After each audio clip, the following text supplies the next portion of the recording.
শ্রী হরি শরণম হরি শরণম শ্রী হরি শরণম শ্রী হরি শরণম শ্রী হরি শ্রী হরি শরণম শ্রী হরি শরণম হরি শরণম শ্রী হরি শরণম শ্রী হরি শরণম শ্রী হরি শরণম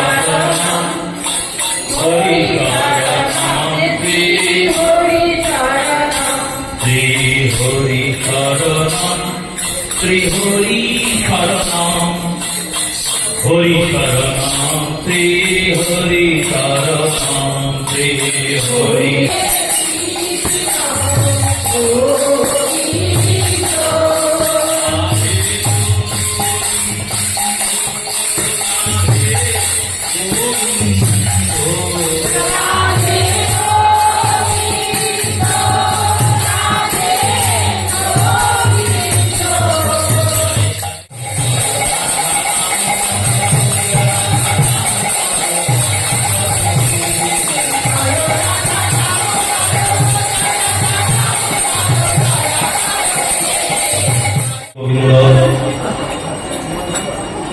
মকরন্দ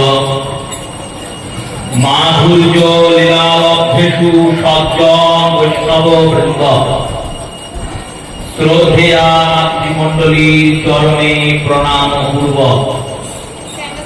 ঊর্ধ্বকাল শ্রী হরি কথা শ্রী গোবিন্দের কথা শ্রী গোবিন্দের প্রকাশ্য রূপ শ্রী গোবিন্দের দ্বিতীয় স্বরূপ কলি কলেশ নাশকারী অপার সংসার পারকারী ব্যাস রচিত সুখ মুখ উদ্গারিত ভাগবত অমৃত আস্বাদনের সূচনা করছি। শুভ দামোদর ব্রত তথা নিয়ম সেবা উপলক্ষে যে মাসব্যাপী হরিকথার আয়োজন পাশাঙ্কুশা একাদশী থেকে করা হয়েছিল তার অর্থে আমরা পার করে মধ্যবর্তী রমা একাদশীতে উপস্থিত হয়েছি। আর এক পক্ষকাল পরেই এই কথা আসরে বিশ্রাম হবে। পূর্বদিন আমরা শ্রী ভগবান গোবিন্দের দাম বন্ধন লীলা ভগবানের দামে বন্ধন তথা পিতা নন্দরাজের দ্বারা ভগবানের দাম মোচন এই লীলার আস্বাদন করে কথাকে বিশ্রাম দিয়েছিলাম। শ্রী যুতে গোস্বামী পাদ বলছেন যখন গোবিন্দ তির্যক ভাবে উদখণ্ডকে টানলেন তখন ওই দুটি অর্জুন বৃক্ষ দুটি একসঙ্গে জন্মিয়েছে বলে এদের যমল অর্জুন বলে। যমল একটা বৃক্ষ আর অর্জুন একটা বৃক্ষ এরকম নয়। যমল বলে কোনো বৃক্ষ হয় না, আমার অন্তত জানা নাই। অর্জুন বৃক্ষ অর্জুন গাছ একসঙ্গে জন্মিয়েছে। আর শুধু একসঙ্গে জন্মায়নি, এদের যে শিকড় গুলো সেগুলো একসঙ্গে হয়ে আছে। তাই যুগ্মশ্চ বৃক্ষ দয়ম যমলাম উচ্চতে, যখন দুটো একই শ্রেণীর গাছ একসঙ্গে জন্মায় আর পাশাপাশি অবস্থান করে তখন মানুষের মধ্যে যেমন দুটি পুত্র সন্তান বা দুটি কন্যা সন্তান একত্রে জন্মালে তাদের যমজ বলে, তেমনি উদ্ভিদের ক্ষেত্রে যদি এইরকম প্রকরণ দেখা যায় তাদেরকে যমল বলা। এখানে যমজ বর্গীজয়ের প্রয়োগ হয়। বর্গীজ কেননা জাতম ইতি, যুগ্মশ্চ জাতম ইতি যমজ, যুগ্ম রূপে একসঙ্গে দুজন জন্মিয়েছে তাই যমজ। আর এখানে উদ্ভিদ তো জন্মায়, কিন্তু জন্মটা কেমন করে হয়? উদ্ভিদের জন্ম দু প্রকারে, যেমন পক্ষীকুলের জন্ম দু প্রকারে, একবার ডিম রূপে জন্মায় আর ডিম থেকে সাগর রূপে জন্মায়। তেমন কিছু কিছু উদ্ভিদ আছেন, সবাই নয়, কিছু কিছু উদ্ভিদ আছেন যারা প্রথমে বীজ হয়ে জন্মায়, বীজের পরে অঙ্কুরিত হয়ে সেখান থেকে আবার বৃক্ষ হয়ে জন্মায়। আবার কিছু কিছু উদ্ভিদ আছে শাখায় ও শাখা বর্ধকে, একটা ডাল এনে পুঁতে দিলেই আপনার কি জন্মে। তাই এইরূপ বিভিন্ন রকমের বৈচিত্র্যতা দেখা যায় বলে উদ্ভিদের একত্রে যখন দুটি গাছ জন্মায় তখন তাদের জন্মজল। এই কারণে এই দুই বৃক্ষকে যমরজ বৃক্ষ বলা। আর এই দুই বৃক্ষের মাঝ দিয়ে একটা মানুষ যাওয়ার মতো ফাঁক রাখা, সেই ফাঁকটা দিয়ে গোপাল চলে গিয়েছে। গোপালের কোমরে দড়ি বাঁধা আছে দাম, আর দামের সঙ্গে উদফলটা বন্ধিত হয়েছে। উদফলটা গড়াতে গড়াতে সে যখন অর্জুন বৃক্ষে লেগেছে, আর গোপাল উদফলকে সামান্য রূপে চাপ দিয়েছেন। সেই সামান্য চাপে, যে কারণে আমাদের কীর্তন যেটা অন্তিমে করা হয়, সেখানে বলা হচ্ছে কুবের ও তনয় হেলায় কারিয়ে। হেলায় মানে একদিন চলে যাচ্ছে। গোবিন্দকে কোনো পরিশ্রম করতে হয় না, শুধু খালি একটু চাপ দিয়েছেন, আর যেই সামান্য চাপ প্রয়োগ করেছেন সেই চাপ প্রয়োগে ওই অর্জুন বৃক্ষ দুটি ধরাশায় হয়ে গেছে। আর যেই না ধরাশয় হয়েছে, সেখান থেকে চতুর্ভুজ দুইজন অতি সুন্দর মনোহর বনমালা বিভূষিত নানা অলঙ্কার ভূষিত দুইজন উৎপন্ন হয়েছেন। সুখদেব বলছেন পুরাণারদ সাপেরম বৃক্ষাতম প্রপিতম মলাৎ নলকুবের মণিগ্রীব বিচিতি খ্যাত শ্রীয়ামিত। বলেন এরা দুজন পুরাকালে দেবশিবাল নারদের দ্বারা অভিশাপগ্রস্ত হয়েছিলেন। আর এদের মধ্যে একজনের নাম নলকুবের, আর একজনের নাম মণিগ্রীব। এই দুইজন শাপগ্রস্ত হয়েছিলেন, তাদেরকে ভগবান মোচন করলেন। বলি ভক্তবৎসল ভগবান কি। এখানে দশম স্কন্ধের নবম অধ্যায় বিশ্রাম হয়েছে। এবার দশম অধ্যায় সূচনা করছেন। দশম অধ্যায়ের পরীক্ষিত রাজা জিজ্ঞাসা করছেন, শ্রীরাজ উবাচ কতকং ভগবদেবং তেন শাপস্য কারণম ইয়তং বিহরগতিং কর্মং যেন দেবর্ষৈ অন্তঃ।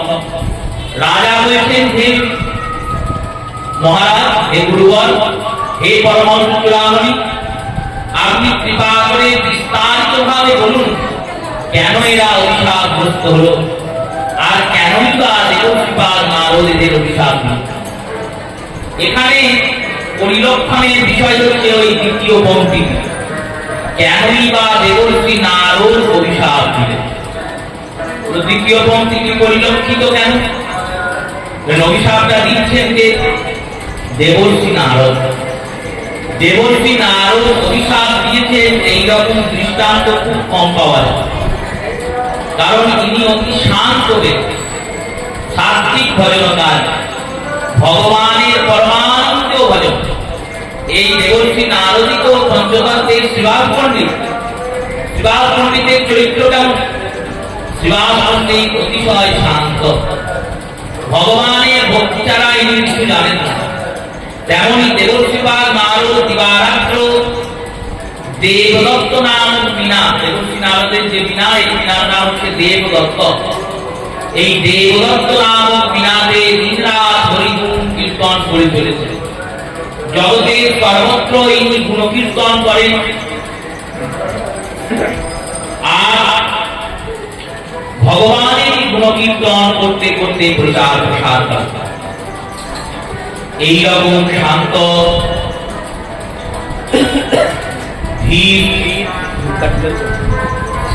শান্ত ধীর ব্যক্তি তিনি কেন শাপ দিলেন, এইটা এই পরীক্ষিত রাজন উপলব্ধি করতে পারছেন না। তাই তিনি বলছেন দেবর্ষি নারদের মতো শান্ত ব্যক্তি কেন শাপ দিলেন। এই কথা যখন বললেন তখন শ্রী সুখদেব গোস্বামী পাদ এনার পূর্ব ইতিহাস বলতে শুরু করলেন। সুখদেব গোস্বামী বলছেন, দেখো রুদ্রানুচরৌ ভূত্বা শ্রুদ্দীপ্তে ধনাত্মজৌ কৈলাস যুক্ত পাবেনম রশ্মে মন্দাকিনী মদকটৌ। রুদ্রানুচারৌ, রুদ্র মানে শিব, শিবের অনুচর ধনপতি কুবেরের এনার দুজন পুত্র। কাকতালীয় ভাবে দেখুন, কালকে ধনত্রয়োদশী, এবার ধনত্রয়োদশীতে ধন্বন্তরী কুবের এদেরই ভজনা করেনি। ধনপতি কুবের ইনি যক্ষদের রাজা। যক্ষ এক প্রকারের দেব সমতুল্য। শুধুমাত্র দেবতারাই যে দেবতা তা তো নয়, 7 প্রকারের দেবতা। এই 7 প্রকারের দেবতা কারা কারা? যক্ষ, রক্ষ, গন্ধর্ব, কিন্নরশ্চ পিতৃ তথা আদিত্যশ্চ মুনির্যত্রা দেবান সপ্ত দেবতা। কে কে দেবতা দেখেন? যক্ষ, যক্ষ মানে যক্ষ বংশীয় যক্ষিণী যারা, যক্ষ কুল যারা, তারা দেবতা। রক্ষ মানে রাক্ষস, এই রাক্ষসটাও দেবতা। দেবতা কেননা রাক্ষসদের মধ্যেও দিব্য গুণ আছে। দেবতারা যেমন সূক্ষ্ম দেহে গমনাগমন করেন, তেমনি রাক্ষসরাও সূক্ষ্ম দেহে গমনাগমন করতে পারে। দেবতারা যেন অদৃশ্য হয়ে যান, এনারাও অদৃশ্য হয়ে যেতে পারে। দেবতারা যেমন বিভিন্ন রূপ ধারণ করতে পারে, তেমনি এই রাক্ষসগুলো বিভিন্ন রূপ ধারণ করতে পারে। তাই যক্ষ, রক্ষ, গন্ধর্ব।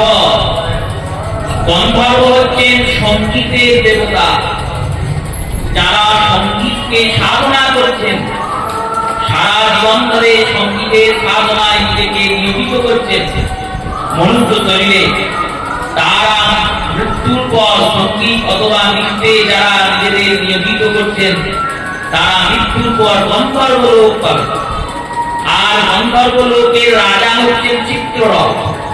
এই চিত্ররথ হচ্ছেন গন্ধর্বদের মধ্যে সর্বশ্রেষ্ঠ গন্ধর্ব, যিনি 64টা রাগ রাগিনীতে পারদর্শী। চিত্ররথের কথা ভগবান গীতাতে বলেছেন বিভূতি যোগে, গন্ধর্ব নাম চিত্ররথ, আমি গন্ধর্বদের মধ্যে চিত্ররথ। যক্ষ, রক্ষ, গন্ধর্ব।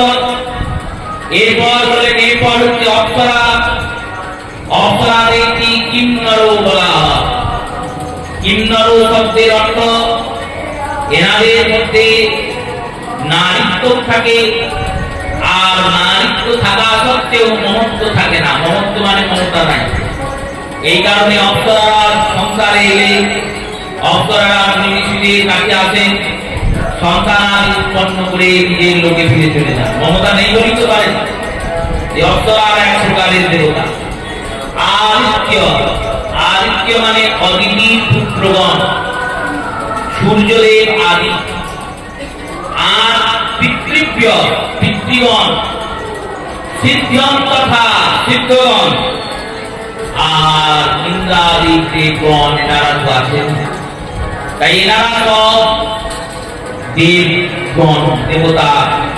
এই দেবতাদের মধ্যে যক্ষকুল, যক্ষকুলের রাজা কুবের। কুবেরের 2জন পুত্র, একজনের নাম নল কুবের, একজনের নাম মণিগ্রীব। এই 2জন অভিশাপ পেয়েছেন দেবর্ষিকা নারদের কাছে। কেন অভিশাপ পেয়েছেন বললেন, দেখো এনারা 2জন মদিরার পেট পান করে নগ্ন হয়ে সরোবরে অপ্সরাদের নিয়ে স্নান করছিলেন। অপ্সরাদের নিয়ে জলবিহার করছিলেন, জলবিহার করছিলেন, স্নান করছিলেন, মদিরার পান। দেবর্ষিকা নারদ আসছিলেন। এবার এইখানে প্রশ্ন উঠতে পারে যে যেখানে এই কুবেরের পুত্ররা জলবিহার করছেন, সেই স্থানে দেবশিপা নারদ যাচ্ছেন, তার যেমন কাজ করল যে প্রয়োজন, এনারা মানস সরোবরের জলের মধ্যে এই ক্রীড়া করছে। আর এই মানস সরোবর কৈলাসের কাছে, মানস সরোবরের উপর দিয়ে কৈলাস যেতে। দেবশিপা নারদ যাচ্ছেন মহাদেবকে দর্শন করতে। এই মহাদেবকে দর্শন করতে যাচ্ছেন আর এরারাজ মানস সরোবরে জল বিহার করছেন। অপ্সরারা ঘুরে দেবশিপাকে দেখতে পেয়েছেন। ঋষিজন, মুনিজন, সিদ্ধজনদের সম্মান করতে হয়, এই জেনে অপ্সরা নদী থেকে উঠে এসছেন, নিজেদের বস্ত্র পরেছেন। আর দেবশিপার কাছাকাছি চলে আসা সত্ত্বেও এই নলপুরের আর মণিপুরী যেহেতু মদিরা পান করে আছে, মদ কে আছে, মদিরা শব্দের মধ্যে মদ শব্দ বিস্তৃত হয়েছে। মদিরা মানে মদ, বাংলা কথায় মদ বলে। এই মদ শব্দের অর্থ কি? মদ শব্দের অর্থ হলো অহংকার। মদিরা যে পান করে তার অহংকার বৃদ্ধি হয়। কিরকম অহংকার বৃদ্ধি হয়? তার তামসিক অহংকারের বৃদ্ধি হয়। তিনি নিজেকে সর্বশ্রেষ্ঠ মনে করতে শুরু করেন, বাকি কারো কোন রকম তোয়াক্কা করেন না, বলম্ব অনেকের পর অত্যাচার করেন। এটাই মদিরার ধর্ম। মদিরা বুদ্ধিকে ভ্রষ্ট করে দেয়। এক ব্যক্তি গুরুদেবের কাছে গিয়েছেন, গিয়ে বলছেন, বাবা আমি এমন কাজ করি না, সব ভালো করি, ভগবানের নাম করি, নিরামিষ খাই, প্রসাদ ভোজন এখন শুরু করিনি, খাই নিরামিষ খাই, অন্য কোনো নেশা নাই। সারাদিন চলার পরে যখন রাত্রিবেলায় বিশ্রামের সময় হয়, প্রচুর খাটাখাটি কাজ তো, তাই রাত্রিবেলায় একটু মদ খেয়েছি। এইটা করা খুবই খারাপ। গুরুদেব বললেন, শোনো, কদিন আগে আমি একটা জেলখানায় গিয়েছিলাম হরিকথা। সেই হরিকথা বলতে গিয়েছিলাম, সেখানে এক কয়েদির সঙ্গে দেখা। কয়েদির সঙ্গে দেখা হলো। কয়েদি বললো, জিজ্ঞেস করলাম আপনি কি অপরাধে এখানে ঢুকেছেন? কয়েদি বলছেন আমি খুনের অপরাধে গেছি। খুন করলেন কেন? না আমি খুন করলাম কেন সেটা একটা আশ্চর্যজনক। আশ্চর্যজনক ব্যাপার ছিল না, আমি কোনোদিন কাউকে মারিনি, কোনোদিন কোনো লড়াই করিনি, খুব শান্ত মানুষ। আমার সেরকম কোনো দোষ ছিল না, একটাই দোষ ছিল, ওই তুমি যেমন রাতে মদ খেয়ে করো, সেও রাতে মদ খেয়ে ঘুমিয়ে। এবার একদিন ঘুমিয়েছে, আর ঘুমানোর পরে কি হয়েছে, উঠেছে, বউ উঠেছে ঘুম থেকে, বউয়ের সঙ্গে খুব ঝগড়া লেগেছে। ঝগড়া যখন লেগেছে, মদের নেশায় ছিল, বউয়ের গলা টিপে বউকে খুন করেছে। খুন করে দিয়ে আবার বিয়েও করেছে। সকালে উঠে দেখছে বউ মরে গেছে। নিজেই পুলিশকে খবর দিয়েছে, আর নিজেই বউয়ের খুনে জেল খাচ্ছে। এই মদিরা ছিল বলেই তোর বুদ্ধিটা ভ্রষ্ট হয়ে গিয়েছিল, আর বুদ্ধিটা ভ্রষ্ট হয়েছে বলে এই কাজ করেছে। যদি মদের নেশায় না থাকতো তাহলে অন্তত পক্ষে বিবেক থাকতো, তাহলে জাগ্রত থাকতো। এই মদিরা আমাদের ভোটে কে না আসতো, নলভূমের আর মণিপুরী এনাদের বিবেক নাশ হয়ে গেছে। এনারা নগ্ন হয়েই স্নান করে চলেছে। এই রূপে যখন স্নান করছেন, তখন ভগবান শ্রী গোবিন্দের অনন্য প্রিয় পার্ষদ দেবশিপা নারদ তিনি কুপিত হলেন। আর কুপিত হয়ে বললেন, আজানুহি নয়ো ভূত্বা বৃত্যাস্তরো কিঙ্করো দর্শনং মত্য ভগবানায় ঋগ্বেদানুব্রত। তোমরা যেমন নগ্ন হয়ে এখানে স্নান করছো, তোমাদের আমি অভিশাপ দিলাম, তোমরা বৃক্ষরূপে আজীবনের জন্য নগ্ন হয়ে যাও। বৃক্ষ হয়ে গিয়ে জন্মগ্রহণ করো, সারা জীবন এইভাবেই নগ্ন হয়ে থাকবে। শীতকালে শীত ভোগ করবে, গ্রীষ্মকালে অনুভোগ করবে, বর্ষাকালে সমস্ত বর্ষার জল তোমাদের উপর পড়বে। এটাই আমাদের শাস্তি হবে। এবার এই অভিশাপ দিয়েছেন তখন এনাদের সম্বিত ফিরেছিল। তখন এনারা দেবশ্রী নারদকে বলছেন, প্রভু আমরা তো দণ্ড পেলাম, কিন্তু এই দণ্ডের পরিণাম যে ভয়ঙ্কর।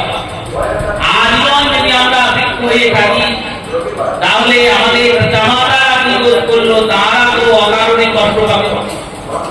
আর আমরা দণ্ড পেয়েছি ঠিকই, কিন্তু দণ্ডের একটু লাঘব করে দিন, আমরা তো যা করেছি ভুল করে ফেলেছি, এমনি তো বলিনি, মদের নেশায় করে ফেলেছি। এটা একটা বড় অভ্যাস। যে মাতালি ঝগড়া করে দিন বলে আমি ঝগড়া করে নাই, মদের নেশায় ঝগড়া করে। যাই হোক, এই অভিবাদ চিরকালই ছিল। দেবশ্রী পাল নারদ আছেন, তখন ভাগ করে ওই অভিবাদ দেওয়ার এই অভিবাদ করে দেবশ্রী নারদের হৃদয় খানিক করুণা ঘন হয়েছে। তিনি বলেছেন, যখন ভগবান তাপল যুগে অবতীর্ণ হবে, ভগবান তোমাদের উদ্ধার করবে, তখন তোমাদের এই বৃক্ষ জমি থেকে মুক্তি হবে। জয়নিতাই, আজকে লোকজন একটু বেশি হচ্ছে, এই দিকে আপনার ব্যবস্থা করুন প্রথম থেকে, না হলে শেষে সামলাতে পারবে না।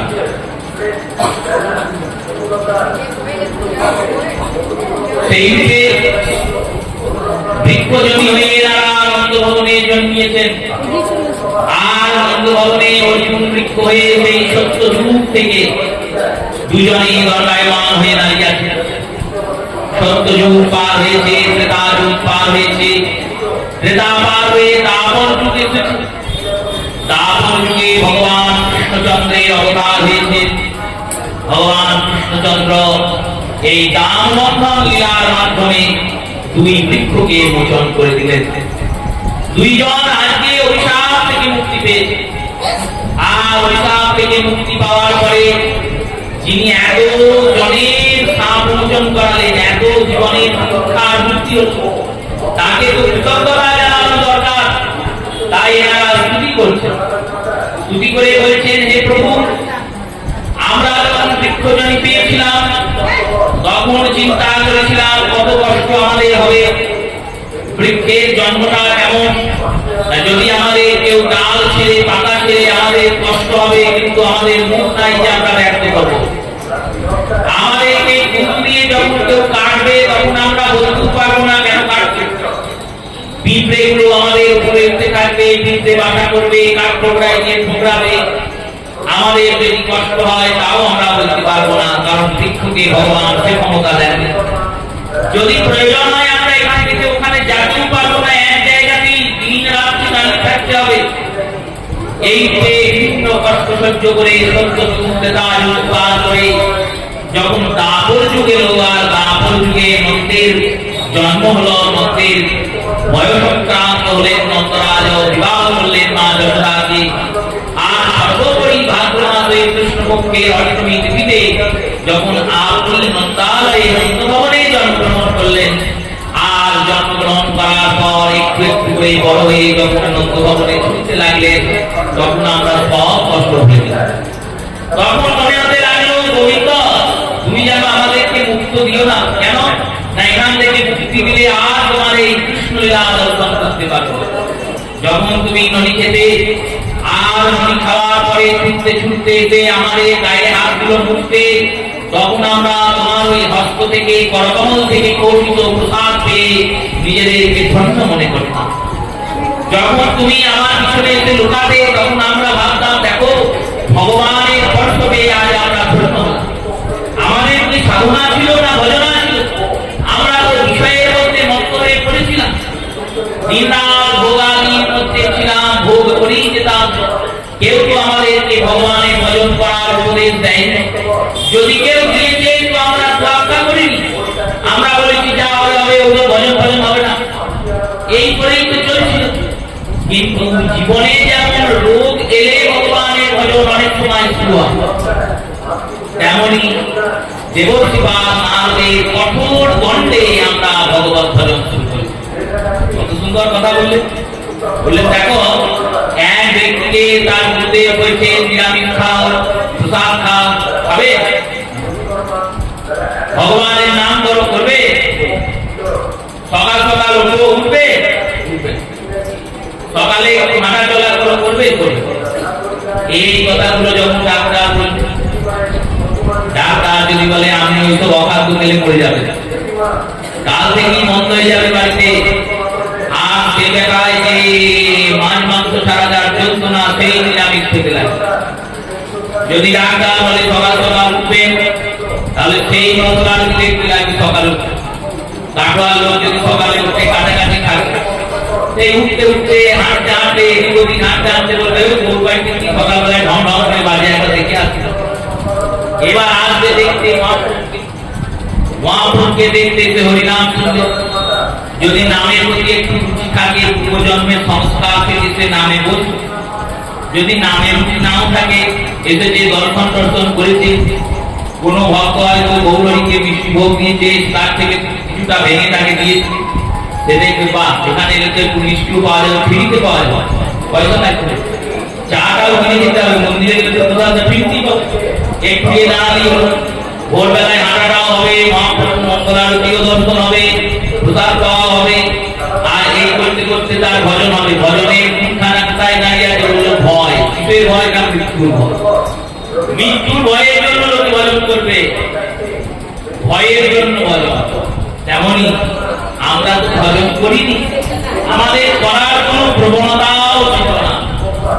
যে ভজন করবো এই প্রবণতা ছিল না। ভোগী জীবনে কি আর ভজন হয়?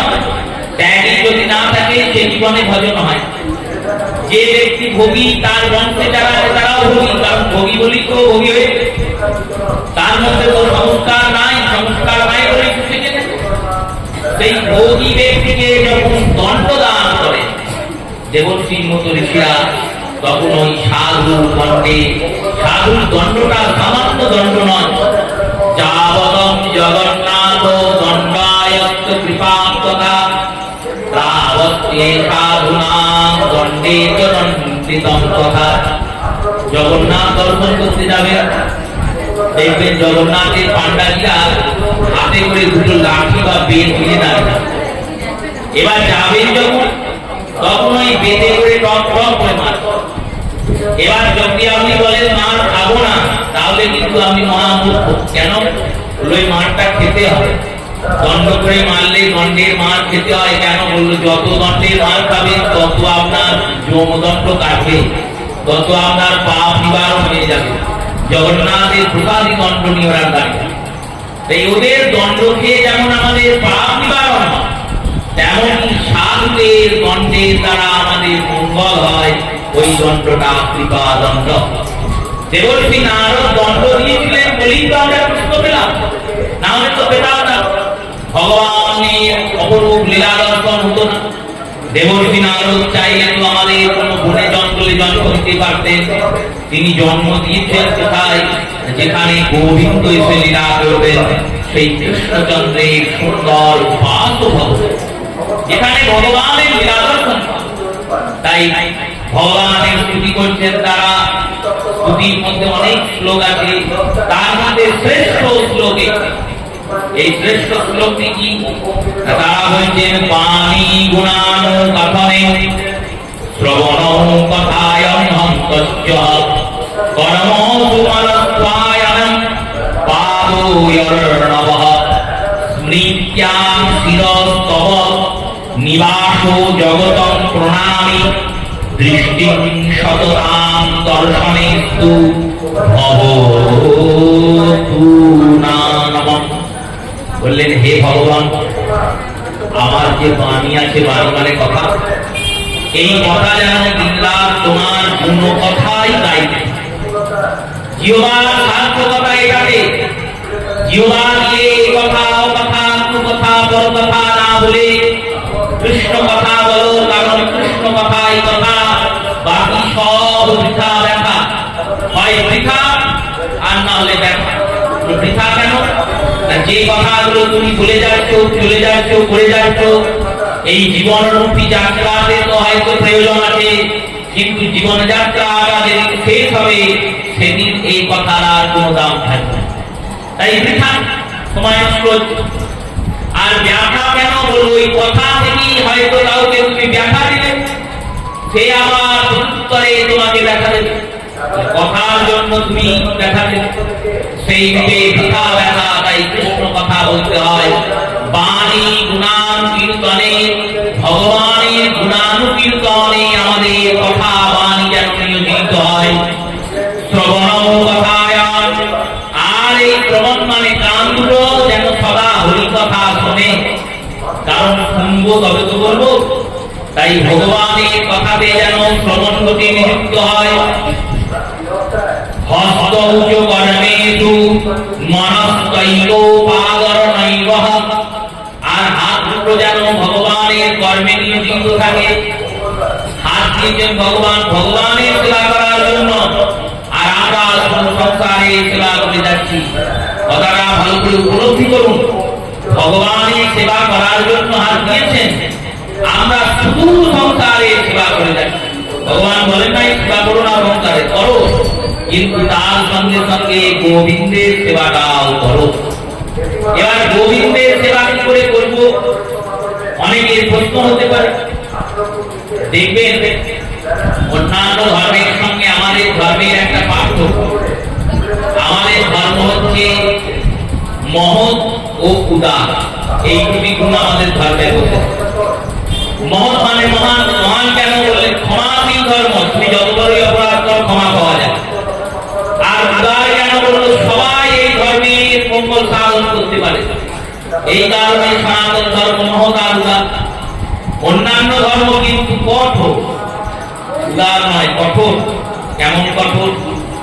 অন্যান্য ধর্মে যদি এক বাড়িতে 4টে লোক থাকে, সেই 4টে লোককে বিশেষ কোনো দিনে, ওই ধর্মের দিনগুলো যেগুলো আছে, কোন ধর্মের শুক্রবার, কোন ধর্মের রবিবার, সেই ধর্মের যে দিনগুলি নির্ধারণ করা আছে, সেই সমস্ত দিনগুলিতে তাদের তাদের প্রার্থনা দিয়ে যেতে হয়, আর একসঙ্গে প্রার্থনা করতে হয়। খ্রিস্টানদের গির্জায় যেতে হয়, মুসলমানদের মসজিদে যেতে হয়, এবং যেতেই হবে। যদি না যাও তাহলে তোমাকে সমাজ থেকে নিষ্কাশন করে দেওয়া হবে, বের করে দেওয়া হবে। এইবার বলুন, আমাদের ধর্মের যে পূজাদিগুলি হয়, যে ব্রতাদিগুলি হয়, সেই পূজাদিতে, সেই ব্রতাদিতে আমরা সবাইকে অংশগ্রহণ করি করি না। বাড়ির দু একজন আছেন, পুজো ফোটা দেন, চলে যান।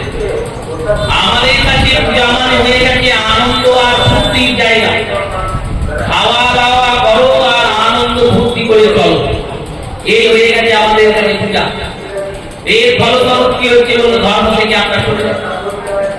প্রত্যেক ধর্মের, অন্যান্য ধর্মের প্রত্যেকে দেখবেন কর্ম করছেন ভগবানের জন্য, ঈশ্বরের জন্য, তাদের পরমাত্মার জন্য।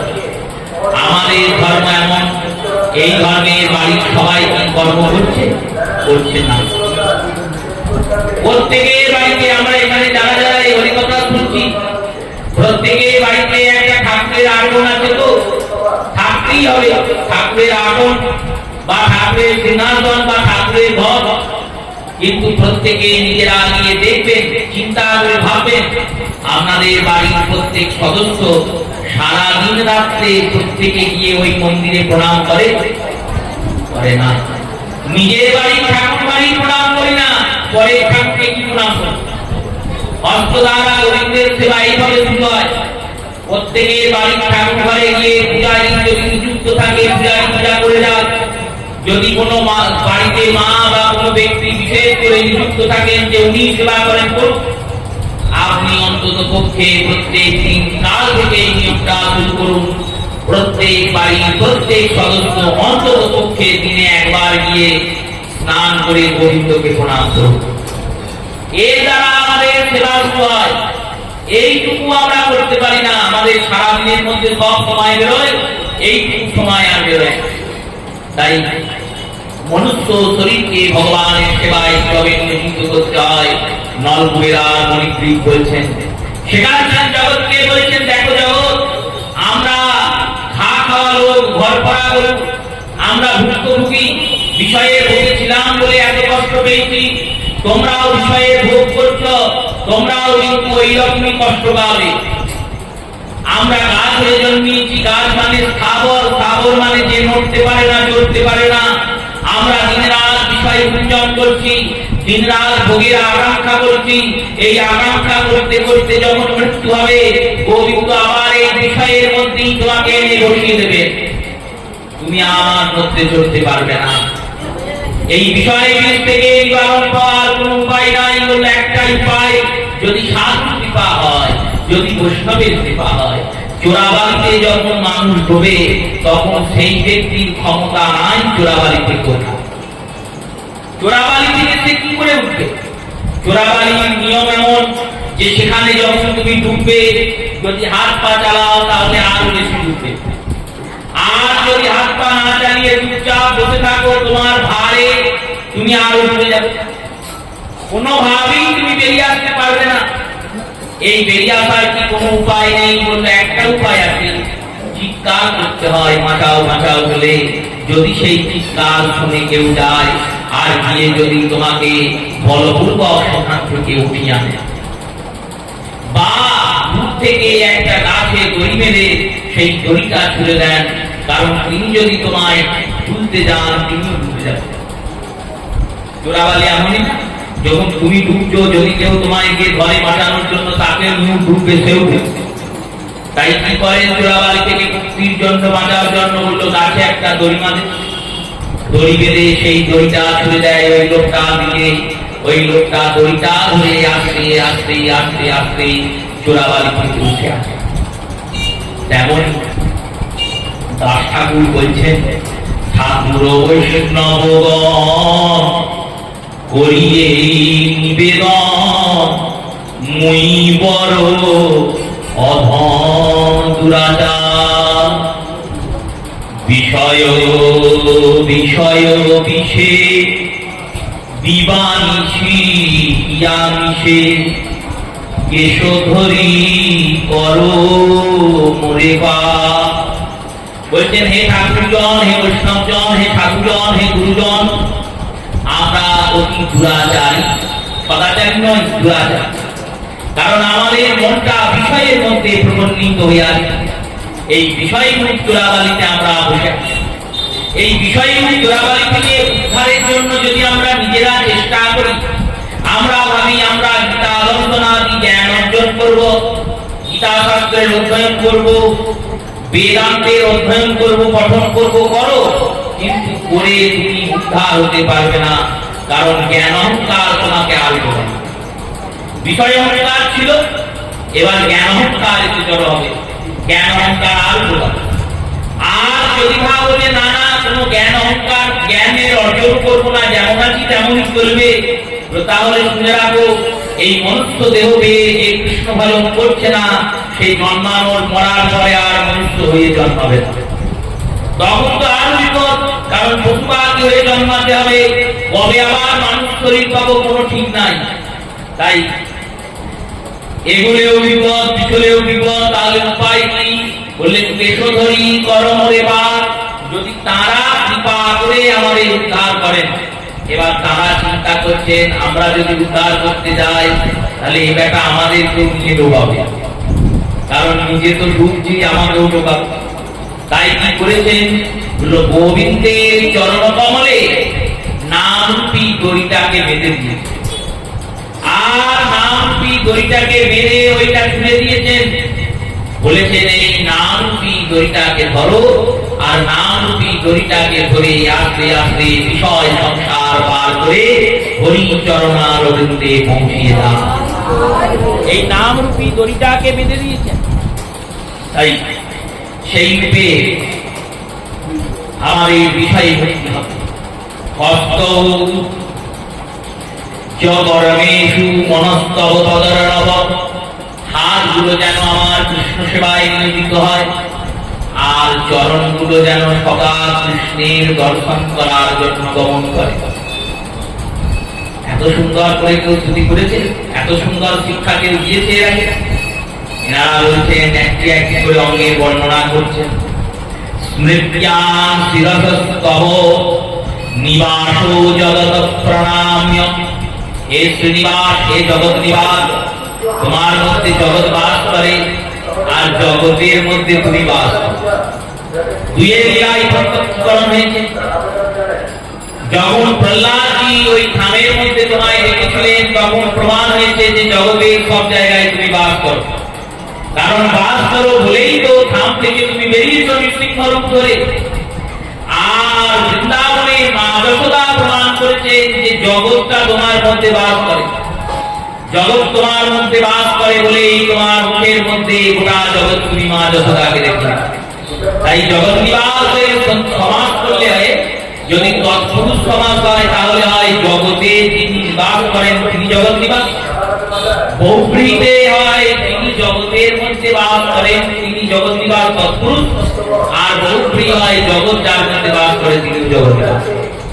দুই ভগবান, ভগবান জগতের সর্বত্র বাস করেন, আবার ভগবানের মধ্যে এই জগৎ বাস করে। এই রূপে তুমি জগৎ নিবাস। তোমার চরণে যেন বারবার আমার প্রণাম জানাই, আর আমার যে বুদ্ধিটা যে স্মিতা শিরস্তব তোমার বুদ্ধি, এই বুদ্ধিটা যেন হে গোবিন্দ তোমার চরণে পড়ে থাকে। কারণ তোমার চরণে পড়ে থাকলে এই বুদ্ধিতে কোনো বিকার উৎপন্ন হবে না। দৃষ্ট সদত স্বামী ভগবান উন্নয়ন। আর হে গোবিন্দ আমাদের চোখ দুটো যেন সদা সাধু দর্শন করে। এইখানে ব্যতিক্রম হয়ে গেল তো, ভগবানকে বললেন আমাদের মুখ যেন তোমার কথা গান করে, কান যেন তোমার কথা শোনে, হাত দিয়ে যেন তোমার সেবা করতে পারি, চরণ দিয়ে যেন তোমার কাছে যেতে পারি, বুদ্ধি দিয়ে যেন তোমার চরণে প্রণাম করতে পারি, আর চোখ দিয়ে যেন সাধু দর্শন করতে পারি। গোবিন্দ বলছেন হাসছেন মনে মনে, দেখি ব্যাপার, লোকে তো চোখ দিয়ে আমাকেই দেখতে চায়, যে ভগবানের সেই অপরূপ সুন্দর রূপ দর্শন করব, যে রূপ ভুবন মোহন, এমন ভগবানের রূপ যে রূপে জগৎমোহন হয়ে যায়, জগৎ আরো মদনমোহন হয়ে যায়। সেই মদনমোহন শ্যাম সুন্দরের রূপ না দেখে সাধুদের রূপ দেখবে কেন, সাধু দর্শন করবে কেন?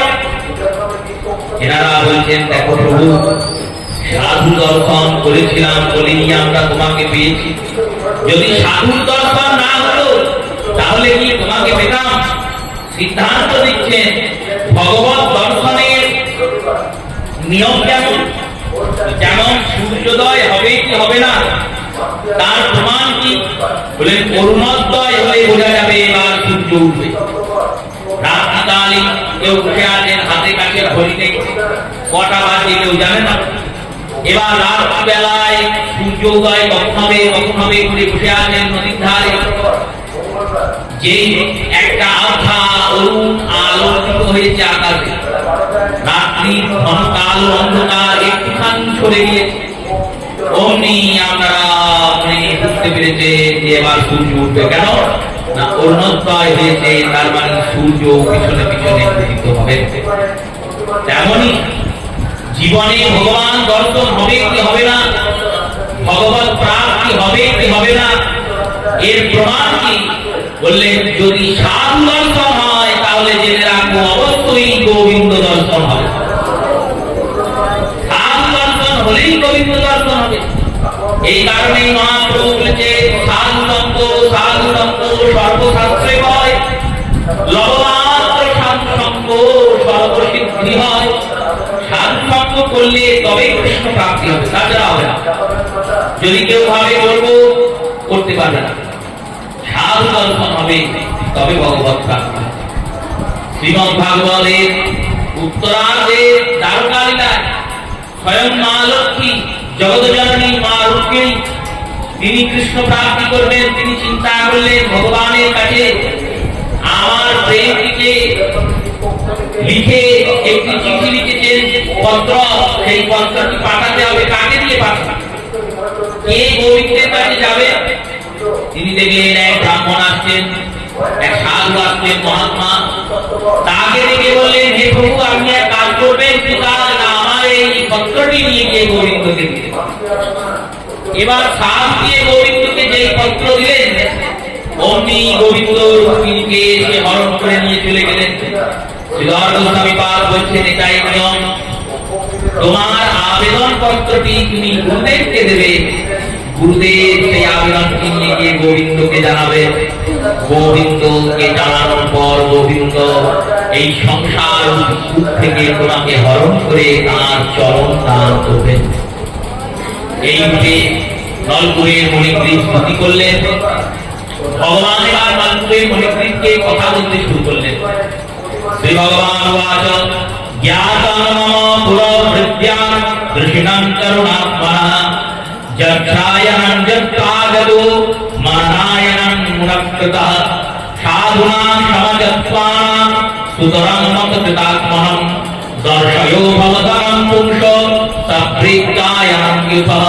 ভগবান বলেন, শোনো, সাধু দর্শন করে সাধু কৃপার দণ্ড পেয়ে আর সাধুর চিন্তা করে তোমাদের মন শুদ্ধ হয়েছে, পবিত্র হয়েছে, তাই তোমরা আমার লোককে প্রাপ্ত করার যোগ্য হয়েছ। অতএব তোমরা আমার লোকে চলে যাও, মানে ভগবানের বৈকুণ্ঠকে প্রাপ্ত করো। নলকুবের মণিগ্রীবের জন্য বিমান এলো। সেই বিমানে তারা চাপবেন। এবার চাপার আগে কি করলেন? সুখদেব গোস্বামী পাদ বলছেন, শ্রীশুক উবাচ এই বিভক্ত উভৌ পরিক্রম্য প্রণাম্যশ্চ পুনঃ পুনঃ পাদ উদফল মন্ত্রায় যগ্রাত্মতো নৌশ্রিয়। এরপর তারা ভগবানকে 3 বার পরিক্রমা করলেন। এই কার্তিক মাসের পরিক্রমার সর্বাধিক মাস। যদ্যপি কার্তিক মাস সমস্ত মাসের মধ্যে শ্রেষ্ঠ। কেন শ্রেষ্ঠ? বৈশাখম কৃতম দানম মাঘশ্চয়ম স্নানম তথা কার্তিকে হরিনাম কীর্তন তদৌ মহাপাপনাশনম। শ্রী গোপাল ভট্ট গোস্বামী পাদ বললেন, বৈশাখ মাসে দান করতে হয় আর মাঘ মাসে স্নান করতে হয়। এবার দান করতে গেলে মনে কষ্ট হবে আর স্নান করতে গেলে শরীরে কষ্ট হবে। দান করতে গেলে মনে কষ্ট হবে, কারণ বলো দান করো, এত কষ্ট করে যে অর্থ উপার্জন করছি তাকে অন্যজনকে দিয়ে দেবো, মনে কষ্ট হবে না? মনে কষ্ট হবে। আর মাঘ মাসে শীতকালে স্নান করতে গেলে শরীরে কষ্ট হবে। দুই কষ্ট আছে, একটা মনের কষ্ট, একটা শরীরের কষ্ট। কার্তিক মাসে দান আর স্নান বলবে এই 3টে বার দিয়ে শুধু হরিনাম করো। হরিনাম করতে আর কষ্ট নেই। হরিনাম করলে তোমার সমস্ত পাপ নাশ হয়। এই মাস হচ্ছে নাম শোনার মাস, নাম করার মাস। এই কারণে দামোদরের কথা আমরা শুনছি আর এই কারণে দামোদরকে গাইছি। এই মাসের মধ্যে অনেকগুলি বিধি আছে, এমন এমন বিধি প্রয়োগ আছে। হরিভক্তি বিলাস বললেন, এই মাসে যদি কেউ চুলদাড়ি না কাটে তাহলে সে নিত্য গঙ্গা স্নানের পুণ্য পায়। যদি কেউ চুলার দাড়ি না কাটে, দেখুন কত সোজা মন্থায় কত মহৎফল। চুলার দাড়ি কাটতেই হবে এমন তো কোনো মানে নেই। বাড়িতে যখন কেউ মরে জন্মায় তখন আমরা চুল দাড়ি কাটি না। বাড়িতে যদি কেউ মরেছে আর কেউ জন্মিয়েছে, জাতক আর পাতক, এই বিয়ের যখন কর্ম হয়েছে, 2 কর্মে আমরা কেশ বর্জন করি না, নখ কাটি না, চুল দাড়ি নখ কাটি না, তাতে কি আমাদের কোনো লাভ হয়? কোনো লাভ হয় না। অসৌকালে কাটতে নাই তাই কাটি না, লোককে দেখায় আমাদের অসৌখ। কিন্তু যদি নিয়ম সেবার মাসে আপনি চুলার দাড়ি না কাটেন, নখ না কাটেন, তাহলে নিত্য গঙ্গা স্নানের সমান পুণ্য আপনি লাভ করবেন। তাহলে কত কম জিনিসে কত বেশি। ভগবানের উদ্দেশ্যে যদি আপনি গোটা মাসে একদিন দীপদান করেন, তাহলে ভগবান আপনার যখন সময় হবে যাওয়ার তখন সেই পথে দীপের আলোকে সাজিয়ে নিয়ে রেখে দেবেন।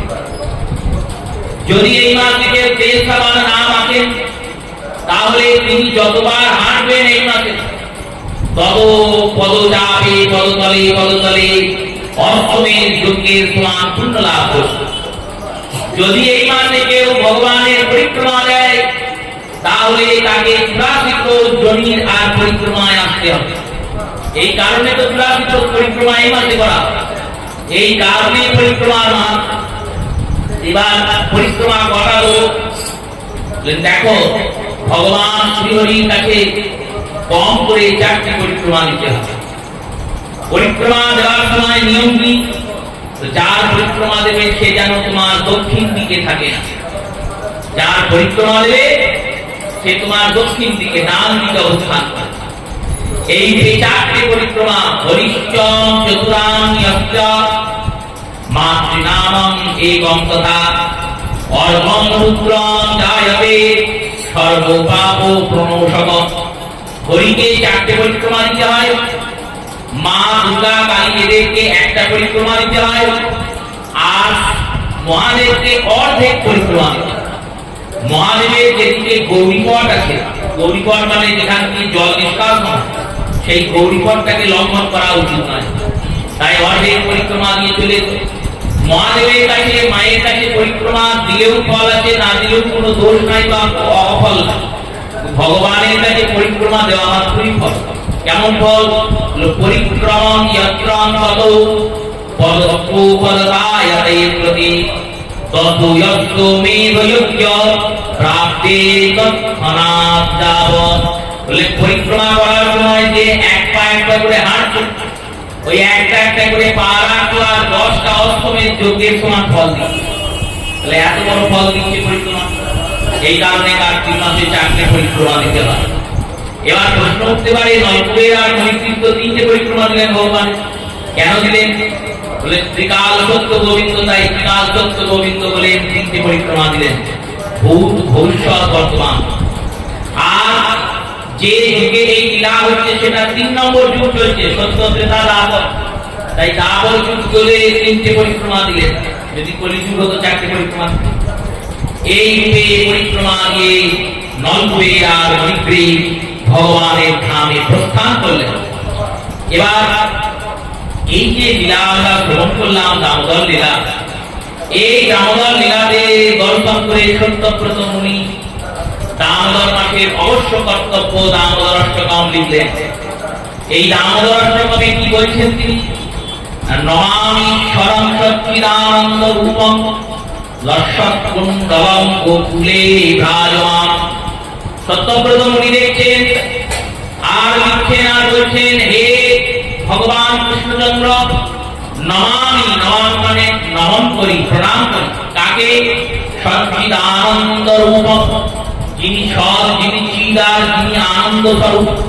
লক্ষকুণ্ডলং গোকুলে বিরাজমান, আর যিনি গোকুলে হেঁটে চলে বেড়াচ্ছেন, ছুটে ছুটে বেড়াচ্ছেন। আর যখন ছুটছেন তখন তার কানে কুণ্ডল দুটো, দুল দুটো। ভগবান কানে কিরকম কুণ্ডল পরে? না মকর কুণ্ডল, মকর মাছের মুখের মতো কুণ্ডল গোবিন্দ পড়ে। এই মকর মাছের মুখের মতো কুণ্ডল দুটো দুলছে। যতলা বিয়োনু ফলস্য গমান পরামিষ্টং মতৎ দুর্যোগভ্যা। যিনি যশোদার মারের হয়ে ছুটছে, আর মারের হয়ে ছুটতে ছুটতে যশোদা যাকে উফলে বেঁধেছেন, সেই দামোদরকে আমরা প্রণাম করি। রুদন্তম মোহরনেত্র যুগমং মৃজন্তম, যিনি রুদন্তম কাঁদছে। কেন কাঁদছে? মা যশোদা কাঁদছে বলে। বলছেন মা আমায় দেবো না, মা আমায় দেবো না, এই বলে গোবিন্দ কাঁদছেন। পরাম্বজ যুগেন সাদন্ত নেত্রম, আর নিজের চোখ দুটো, যে চোখে 7 অঙ্ক, আতঙ্কযুক্ত চোখ, যে চোখের মধ্যে ভয় দর্শন হচ্ছে। কার চোখে ভয় দর্শন হচ্ছে? আমার চোখে, আপনার চোখে, সামান্য কোনো ব্যক্তির চোখে? বললেন না না, যিনি ভগবান তার চোখে। বিস্ময়কর ব্যাপার নয়, যাকে সবাই ভয় পায় তিনিও ভয় পাচ্ছেন। আর এই ভয়ে ভীত হয়ে গোবিন্দ 2 হাতে নিজের চোখ মুছে যাচ্ছে। এই 7 অঙ্ক নেত্রম মৌসার অঙ্ক ত্রিরেখাঙ্ক কণ্ঠ, জোরে জোরে নিঃশ্বাস করছে। আর যখন নিঃশ্বাস করছে তখন 3টে দাগযুক্ত যে কণ্ঠটা, ত্রিরেখাঙ্ক কণ্ঠ, 3টে রেখাযুক্ত যে কণ্ঠ, সেই ত্রিরেখাঙ্ক কণ্ঠটা কাঁপছে। স্থিতত্রৈব দামোদরং ভক্তিবদ্ধম, সেই দামোদর তুমি স্থিত হও, দাঁড়াও। কোথায় দাঁড়াবে? আমাদের হৃদয় মন্দিরে এসে দাঁড়াবে। স্থিতত্রৈব দামোদরং ভক্তিবদ্ধম, তো দাঁড়াবে কেন? না তুমি ভক্তিতে আবদ্ধ। তোমার এই লীলা এটাই প্রমাণ করেছে যে যদি কেউ তোমায় ভক্তি করে ডাকে, তাহলে ভক্তের ডাকে আর ভক্তের আবদ্ধকরণে, ভক্তের প্রেমবন্ধনে তুমি বেঁধে যাও। জগতে এমন কোন ভগবান নেই যাকে ভক্ত মানতে পেরেছে, একমাত্র গোবিন্দই এত করুণাঘন। আর বিশেষ করে এই দামোদর স্বরূপ এত করুণাবান যে ভক্ত ভক্তি করে ডাকলে ভগবানকে পেতে উঠে। ইতিন্দ্রিয় সলিলা ভীরনন্দ কুণ্ডে স্বহৌষাং হিমজন্ত মাক্ষোপয়ন্তম। এই রূপের যে লীলা তুমি ব্রজে দর্শন করালে, সেই ব্রজে দর্শন কাল তারই লীলা যেন আমি সদা সর্বদা দেখতে পাই, যেটা নন্দের ভবনে করি। তদীয় দিতে ভক্তর্জিত তত্ত্ব গুণপ্রেম তত্ত্বম সদা প্রত্যেক বন্দে। হে গোবিন্দ, তোমার বন্দনা করি, তুমি প্রেম দ্বারা পরাজিত, তুমি অজিত। অজিত মানে যে জগতে কেউ জয় করতে পারে না, কিন্তু হে অজিত, তুমি প্রেম পরাজিত, প্রেমে তুমি পরাজিত হয়েছ। বরং দেব মোক্ষান্না মোক্ষাং প্রধিম্বা। হে গোবিন্দ, যদি তুমি আমায় বর দিতে চাও, বরং দেব, হে দেব, যদি তুমি বর দিতে চাও তাহলে আমাকে মুক্তি দিও না। মোক্ষাং ন মোক্ষাং প্রধিম্বা, আমি মুক্তি চাই না। তাহলে কি চাও না? বরে নাম বর্ষ তপিহ, আর অন্য কোনো বর চাই না। কি বর চাও? ইরম দেব পুনার্থ গোপবালম সরামে মনস্য বিরক্ত্যাত্মন। এই যে গোপবালকের সুন্দর মূর্তি, এই যে গোপবেশ, কৃষ্ণের যতে খেলা সর্বোত্তম নরলীলা, নরবপু তাহার স্বরূপ। গোপবেশ বেণুকর নবকিশোর নটবর, নরলীলার হয় অপরূপ। এই যে গোপবেশ তোমার, এই গোপবেশ যেন সদা হৃদয়ে আমার জাগ্রত হয়। আমি যখনই চোখ মুখে তোমার ধ্যান করব, তখনই যেন এই গোপবেশ দর্শন করতে পারি। ইরান্তে মুখাম বেজ ব্যক্ত নিরম কুণ্ডল স্নিগ্ধ রক্তশ্চ গোপ্যা মুহুশ্চন্দিত বিভক্ত ধারণে মনস্যাদিয়স্য মালম লক্ষ্যলব্ধে। এবার কেমন বেশ? সুন্দর বনমালা পরিহিত, আর নীলমণির মতো সুন্দর শ্যামল বর্ণ, আর রক্তাম্বর অধর, বিম্ব ফলের মতো। বিম্ব ফল মানে তেলাকুচু ফল, দেখবেন গাছ লতা পাতাতে ওই ছোট্ট ছোট্ট পটলের মতো ফল হয় সবুজ রঙের, আর যখন একবারে পেকে যায় টকটকে লাল। এই টকটকে লাল ফলটা যেমন লাল, গোবিন্দের ঠোঁট দুটো তেমন লাল। তাই বিম্বক্ত, বিম্বক্ত মানে বিম্ব মানে ঠোঁট, বিম্ব ফলের মতো যার ঠোঁটটা লাল, সেই ভগবান শ্রী গোবিন্দ। আর এই গোবিন্দ কি করছেন? বলল ভক্ত যে চিন্তা করছেন ভগবানের এই বলন, তখন ভগবান মৃদু মৃদু হাসছেন, আর সেই হাসি থেকে ভক্তের প্রসন্নতা হচ্ছে। নমো দেব দামো দারান্ত বিষ্ণু, হে দামোদর, হে অনন্ত, হে বিষ্ণু, তোমায় প্রণাম করি। প্রসিদ্ধ প্রভো দুঃখ জ্বালা নিমগ্নম, তুমি প্রসন্ন হও, আমার দুঃখ নিবারণ করো। কিসের দুঃখ? কৃপাদৃষ্টি দৃষ্টাধীনম বতাম, কৃপাদৃষ্টি দিয়ে আমার উপর তাকাও।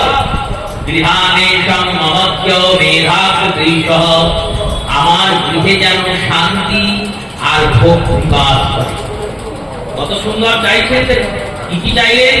বললেন গৃহে ধন সম্পদ থাক না থাক, থাকলেও ভালো না থাকলেও ভালো। অধিক ভালো নয় ধন সম্পদ, আমরা ভাবি প্রচুর হলে খুব ভালো হবে, ভালো নয়। যতটা দরকার ততটা থাকবে, যদি না থাকে থাকবে না। কিন্তু দুটো জিনিস যেন থাকে, এক হলো শান্তি আর দুই হলো ভক্তি। এই দুটো থাকলেই হবে, গৃহে যেন শান্তি থাকে আর ভক্তি থাকে। কুবেরাত্মজ উপদ্র মূর্তয় জাগত তয়ান যত ভক্তি ভাজ কৃতৌ চ। কুবেরের যে আত্মজ, কুবের আত্মজ মানে কুবেরের পুত্র। ওই যে কুবেরের দুজন পুত্র ছিলেন, নলকুবের আর মণিগ্রীব, যারা ভক্ত হয়েছিলেন, বৃক্ষ জমিতে পড়েছিলেন, তাদের যেমন তুমি মুক্তি করলে হে গোবিন্দ, তেমনি আমি সংসারে বদ্ধ হয়ে আছি। আমাকে এই সংসার থেকে মুক্ত করে তোমার চরণ কমল দান করো। নমস্তুতে দানে। এবার সত্যব্রত মুনি বলছেন, আমি প্রণাম করি। কাকে প্রণাম করি? তোমাকে যে দড়ি দিয়ে বেঁধেছে সেই দড়িটাকে, কারণ যে সে লোককে তো বাঁধেনি। অনন্তানন্ত কোটি জগৎ নায়ক গোবিন্দকে বেঁধেছেন এই দড়িটা। এই দড়িটা সামান্য দড়ি। নমস্তুতে দানে স্ফুরিদীপ্তি ধামে, যে দড়িটার মধ্যে স্ফুরিত হয়ে আছেন প্রেম আর ভক্তি। কারণ এটা দড়ি দেখে মনে হচ্ছে, লীলাতে আমরা শুনছি দাম দিয়ে বেঁধেছেন, কিন্তু এটা দাম নয়, এটা ব্রজগোপীদের হৃদয়ের প্রেমাভক্তি। সেই প্রেমাভক্তিতে গোবিন্দকে গোলক বৃন্দাবনে ভগবান একটি লীলা করেছেন। বিশ্বনাথ চক্রবর্তী পাদ বিরচিত রাধা মাধবদ্বয়ম গ্রন্থে এই লীলার বর্ণনা। গোবিন্দ একবার কুঞ্জে আসতে দেরি করেছেন বলে রাধারানী গোবিন্দকে বন্ধন করেছেন গাছের সঙ্গে। গাছের সঙ্গে বন্ধন করেছেন কি দিয়ে বেঁধেছে? ফুলের মালা দিয়ে বেঁধেছে। নিবি দামোদর লীলা বলে। নিবি মানে ফুলের মালা। এই ফুলের মালা দিয়ে গোবিন্দকে গাছের সঙ্গে বেঁধেছে। এই ফুলের মালা দিয়ে বাঁধার পর গোবিন্দ দাঁড়িয়ে আছে। সখিয়া বলছেন কি হলো? যে কালিয়কে মর্দন করে, যে গোবর্ধনকে ধারণ করে, যে পুতনাকে নাশন করে, যে ত্রিনাবর্তকে মোচন করে, যে দাবাগ্নি পান করে, যে বংশাসন নিধন করে, তার গায়ে একটুকুও জোর নাই যে ফুলের মালাগুলোকে ছিঁড়ে দিয়ে বন্ধন থেকে মুক্ত। যার নাম জগতে সংসারে ভগবন্ধন মোচন করায় সেই অনন্ত অনন্ত গোবিন্দ, তিনি এই ফুলের মালাটা চিনতে পারছেন না। গোবিন্দ বললেন পারবো না। কেন? এই ফুলের মালাটার মধ্যে যে প্রেম আছে সেই প্রেমে আমি বন্ধিত, এই প্রেমের ডোরে আমি বন্ধিত। তাই সামান্য ডোর এটা নয়। তাই প্রণাম প্রণাম করেছেন ব্রজগোপীদের শুদ্ধ প্রেম ডোর। নমস্তে দামনে পুরীদীপ্তি ধামনে তদীয়োদয়াথ বিশ্বস্য ধামনে। এই দড়িটা সামান্য ডোর। এই দড়িটা গোটা বিশ্বকে বেঁধে রেখেছে। গোটা বিশ্বকে কি করে বেঁধেছে? বললো গোটা বিশ্বের মধ্যে এখনো অব্দি মানুষের মধ্যে যে মনুষ্যত্ব, মানুষের মধ্যে যে ভদ্রতা, সভ্যতা, সত্যতা যেটুকু বেঁচে আছে, এই বেঁচে থাকার কারণ হচ্ছে প্রেম। যদি প্রেম না থাকে তাহলে মানুষের মধ্যে দয়া থাকবে না। যদি দয়া না থাকে তাহলে মানুষের মধ্যে মনুষ্যত্ব বাঁচবে না। তাই প্রেমের দ্বারা জগৎ মন্ডিত হয়ে আছে। এই প্রেম ভক্তি রূপী ডোরটাকে আমি প্রণাম করি। আর তাকে প্রণাম করি নমো রাধিকায় তদীয় প্রিয়ায়। তোমার যে প্রিয়া, তোমার যে অনন্য প্রিয় প্রিয় প্রিয় স্বরূপা, সেই অনয়া রাধিকা, যার মধ্যে আর যার পরে কেউ নেই, যার পরে কেউ নেই, এমন একজন সত্যি, এমন একজন তত্ত্ব, যার চরণের কাছে গিয়ে তুমি দাঁড়াও আর বলো মহিপিত বাল শ্রী রাধার দাস। ইহাতে সন্দেহ যাহার কোটি জন্ম যদি কেউ বলে তবু না পায় মোর চরণের পাশ। জয়দেব লিখছেন গোবিন্দ আমার হাত কাঁপছে জয়দেবের। জয়দেব লিখছেন স্মরগরল সন্তানম নমসিরসি মুন্ডনম। এই লিখতে লিখতে আটকে গেলে ভাবছেন এই করে লিখবো। সামান্য একজন গোপী তার চরণে কিনা গোবিন্দ এসে মাথা ঠুকবেন? এ হয় না, হয় না। এই করে জয়দেব চলে গেলেন। লেখনী লিখতে পারলেন না, রেখে চলে গেলেন। ভগবান জয়দেব রূপে অবতীর্ণ হয়েছেন। চৈতন্য অবতারেরও আগে বাংলায় যে কৃষ্ণ অবতার হয়েছে সেটা জয়দেব অবতার। কারণ কৃষ্ণই তো জয়দেব রূপে এসেছেন। গৌর রূপে তো আমার গোবিন্দ এসেছেন। তার অনেক আগে গীত গোবিন্দকে পূর্ণ করার জন্য ভগবান জয়দেবের রূপ নিয়ে এসেছেন। পদ্মাবতীর অন্ন সেবন করেছেন, আর সেবন করে পূর্ণ করছেন লেখনীটা। বেকা সায়ন বেকা হাতে বেকা বেকা করে দিচ্ছে স্মরগরল ভান্ডারম নমসিরসি মুন্ডনম দেহি পদ পঙ্কজ উদার। হে রাধারানী, তোমার ওই উদার চরণ আমার মাথায় দাও। কারণ আমি স্মরগরল, আমার গরল যাত্রা, আমার জ্বরে আমি ঘুরে যাচ্ছি। বিরহ জলে আমি উত্তপ্ত। যেমন জ্বর খেলে মাথাতে জল পড়ি দিলে তবে জ্বর নামে, তেমনি এই বিরহ জ্বালা থেকে উদ্ধার হওয়ার একটাই উপায়, তোমার ওই উদার চরণ যদি আমার মস্তকে ভূষণ করে দাও, তবেই আমার এই বিরহ জ্বালা শান্ত হবে। তার আগে এই বিরহ জ্বালা শান্ত হবে না। এইরকম তিনি রাধা। তাই সেই রাধাকে প্রণাম না করলে দামোদরের কৃপা পাওয়া যায় না। তাই সত্যব্রত মুনি অন্তে এসে প্রণাম করছেন রাধাকে। তাহলে দামোদর লীলাতে রাধার উপস্থিতি নেই, প্রত্যক্ষ তো উপস্থিতি নেই। আচার্যরা পরোক্ষ ভাবে দামের মধ্যে রাধাকে নিয়ে এসেছেন, প্রত্যক্ষ রাধা উপস্থিতি নেই। অথচ সত্যব্রত মুনি যিনি দামোদর অষ্টকম পাঠ করছেন, সেই দামোদর অষ্টকমে অনন্তে এসে বলছেন নমস্তুতে ধামনে পুরীদীপ্তি ধামনে তদীয়োদয়াথ বিশ্বস্য ধামনে নমরাধিকায় তদীয় প্রিয়ায় নমঃ লীলায় দেবায় তুভ্যং নমান্ত লীলায় অনন্ত লীলার লীলাধারী হে গোবিন্দ, তোমার চরণে বারবার প্রণাম করি। এই বলে সত্যব্রত মুনি তার নামদর্শন সম্পূর্ণ। এই যে সত্যব্রত মুনি তার নামদর্শন সম্পূর্ণ করেছেন। আসুন আমরা কিছুক্ষণ ভগবানের নাম করি, তারপর কথাটাকে অগ্রসর করব। হরি শরণম শ্রী হরি শরণম, হরি শরণম শ্রী হরি শরণম, শ্রী হরি শরণম শ্রী হরি শরণম, হরি শরণম শ্রী হরি শরণম, হরি শরণম শ্রী হরি শরণম, হরি শরণম শ্রী হরি শরণম, শ্রী হরি শরণম শ্রী হরি শ্রী হরি শরণম, শ্রী হরি শরণম, হরি শরণম শ্রী হরি শরণম, শ্রী হরি শরণম শ্রী হরি শরণম, হরি শরণম শ্রী হরি শরণম, শ্রী হরি শরণম, শ্রী হরি শরণম, হরি শরণম শ্রী হরি শরণম, শ্রী হরি শরণম, শ্রী হরি শরণম, হরি শরণম শ্রী হরি শরণম, শ্রী হরি শরণম, শ্রী হরি শরণম, শ্রী হরি শরণম, শ্রী হরি শরণম, শ্রী হরি শরণম, শ্রী হরি শরণম, শ্রী হরি শরণম, শ্রী হরি শরণম। बोल भक्तवत्सल भगवान की।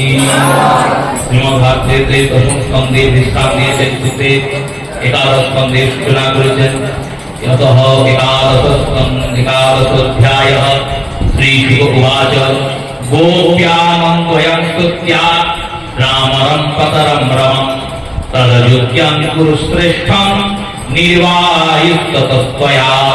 গোপীগণ যখন শুনলেন গোবিন্দ এইভাবে ভূমিতে পড়ে আছেন আর এইরকম বিরাট বিপদ হয়েছে গোবিন্দের, তখন সঙ্গে সঙ্গে গোপীরাও ছুটে গেলেন। নন্দ বাবা গোবিন্দকে মোচন করে মুক্ত করে নিয়ে গেলেন নিজের ভবনে। মা যশোদার সঙ্গে নন্দ বাবার কিছুদিন কথা বন্ধ ছিল, কারণ নন্দ বাবা মনে মনে ভাবছে আমার পুত্র যতই বদমাইশ করুক আর যতই চঞ্চলতা করুক, এইরকম করে বেঁধে রাখাটা ঠিক হয়।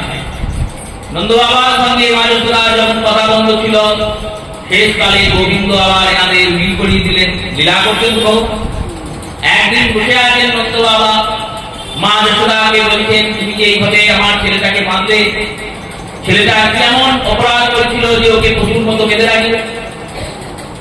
মা যশোদা বলছেন শোনো, তোমার পুত্র দিন দিন চঞ্চল হয়েছে, এমনই তার চঞ্চলতা, এই গভীর ঘরে গিয়ে ননিচুরি করে, ওই গভীর ঘরে ননিচুরি করে, প্রত্যেক দিন দলে দলে লোক এসে আমাকে নালিশ করে। এই নালিশ শুনতে শুনতে আমার আর ভালো লাগে না। যদি আমরা এখন থেকে ওকে শাসন না করি, ওর মধ্যে সংস্কার থাকবে না। নন্দ বাবা বললেন এই বলেছে সংস্কার নেই আমার পুত্রের মধ্যে, তুমি দেখবে আমার পুত্র কত বড় সংস্কার। এই বলে নন্দরাজ গোপালকে ডাকলেন। গোপাল দূরে খেলা করছিল। গোপাল এসে বললেন বাবা বলুন কি হয়েছে? গোপালকে নন্দরাজা বললেন গোপাল আমার বসার জন্য পিড়িটা নিয়ে এসো তো, আমি বসবো। গোপাল গেলেন, যাওয়ার পরে পিড়ির ঘর থেকে সেই বিরাট পিড়ি, যে পিড়িটাতে নন্দ বাবা বসবেন, ছোটখাটো পিড়ি তো নয়, বড় পিড়ি, সেই পিড়িটাকে পারলেন। পাড়ার পর চিন্তা করছেন কি করে নিয়ে যাবো। এটা তো সামান্য পিড়ি নয়। সামান্য পিড়ি নয় কেন না, এই আসনটা, পিড়ি মানে আসন, এই আসনটা সামান্য আসন নয়। এই আসনটা কার? এই আসনটা আমার বাবা। আমার বাবা যিনি ভক্ত, ভক্তের আসন, ভক্তের আসন তো সামান্য ভাবে নিয়ে গেলে হবে না। তাই গোবিন্দ ভক্তের আসনটাকে ঝুঁকি করে ধরে নন্দ বাবার কাছে পৌঁছাল। মা যশোদাকে বলছেন দেখো আমি বসবো বলে বিড়িটাকে যে এত যত্ন করে এত শ্রদ্ধা সহিত নিয়ে এলো, তার মধ্যে সংস্কার নেই, তুমি কি করে বলবে? এবার বিড়িতে বসার পর নন্দ বাবা অনেকক্ষণ গল্প করছেন। আবার গোবিন্দকে ডাক পারলেন, গোপাল। গোবিন্দ গেলেন, বলুন বাবা। আমার পাদুকাগুলো নিয়ে তো খড়ম দুটো নিয়ে। গোবিন্দ গিয়েছে খড়ম দুটো নিতে। নন্দ বাবার সেই বিরাট বড় খড়ম, সেই খড়ম দুটো নিয়ে গোবিন্দ প্রথমে বুকে ধরলেন। বুকে ধরে ভগবান ভাবছে এতে আমার ভক্তের পদধূলি লেগে আছে। ভক্তরা যখন আমার চরণ পাদুকা পায় তারা কত আনন্দিত হয়, ভগবানের চরণ পাদুকা পেয়েছে। আমার এক ভক্ত ছিল আমার ভাই ভরত, তিনি যখন আমার চরণ পাদুকা পেয়েছিলেন রাম অবতারে, তখন সেই রাম অবতারের পাদুকাকে মাথায় করে নিয়ে এসেছিলেন। ভক্তের পাদুকাকে প্রথমে ভগবান বুকে ধরেছেন, আর বুকে ধরার পরে ভগবান সেই পাদুকাকে মাথায় করেছেন। ভক্তের পাদুকাটা মাথায় নিয়ে গোপাল আস্তে আস্তে নন্দ বাবার কাছে উপস্থিত হয়েছেন।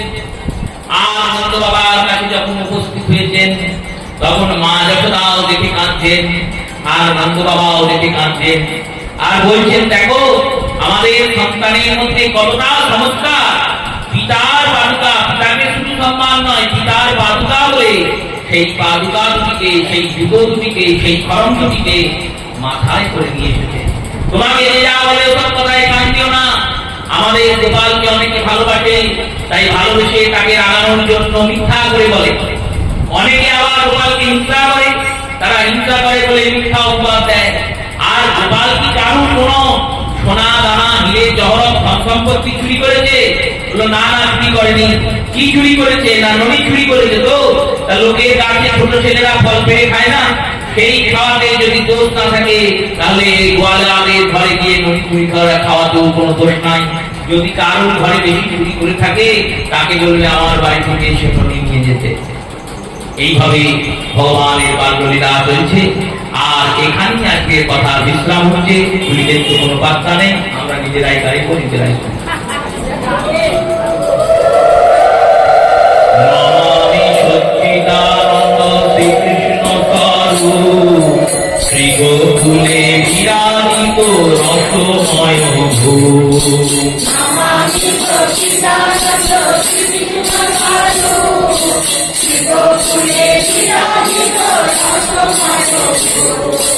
মণি হরি মাতৃভয়ে পলায়ন লীলা, শ্রবণে কুণ্ডল দোলে করে বনমালা।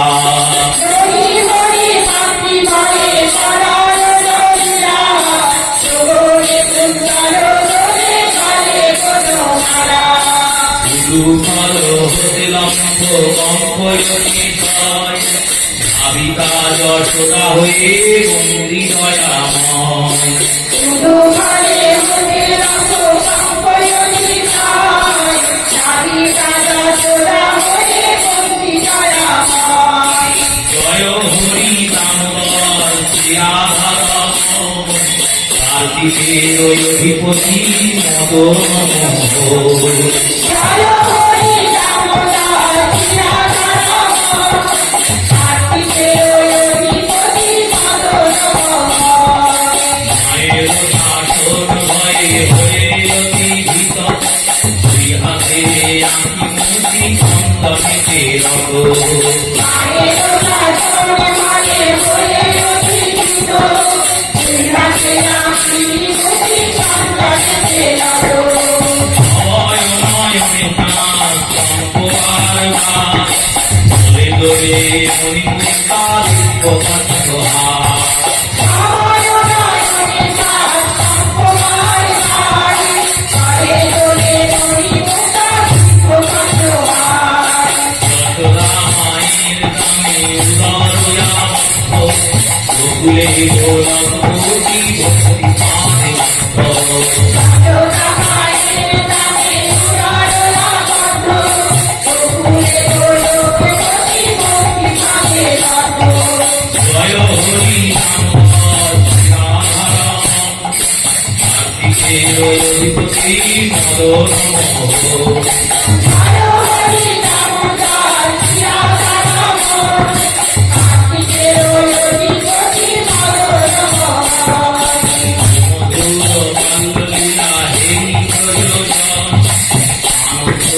হরি হরে দেব মধুর বান্ধবীরা দেবী বলো আনন্দ সাগরে ভাগে ভাগে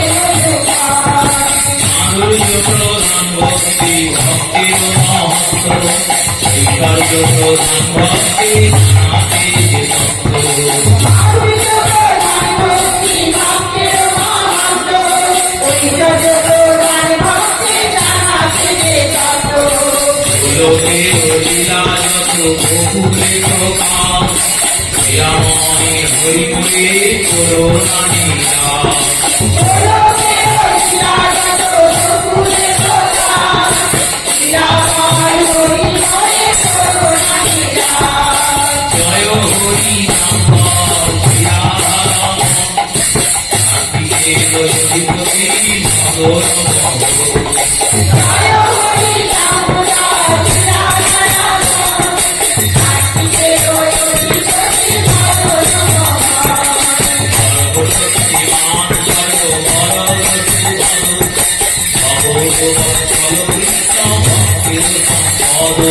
সর্বশক্তিমান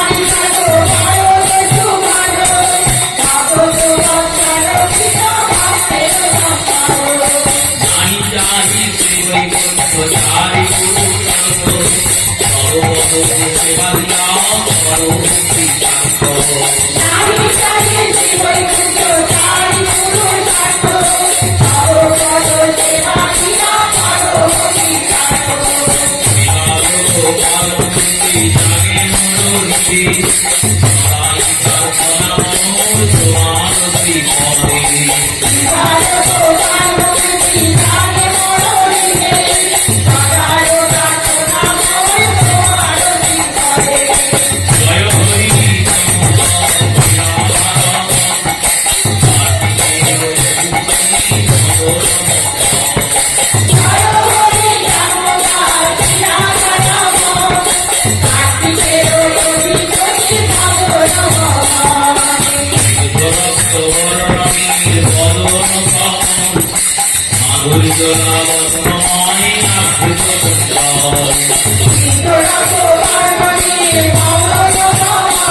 এই রূপে প্রেম ভক্তি করুণা কাঞ্চাধি ভক্তি সিদ্ধি ভক্তি এই রূপ করেছে ভক্তি করুণা কামি কামি ভক্তি ভক্তি জয় হরি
Ram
নিয়ম করে সদাই তাকে রাধে রাধে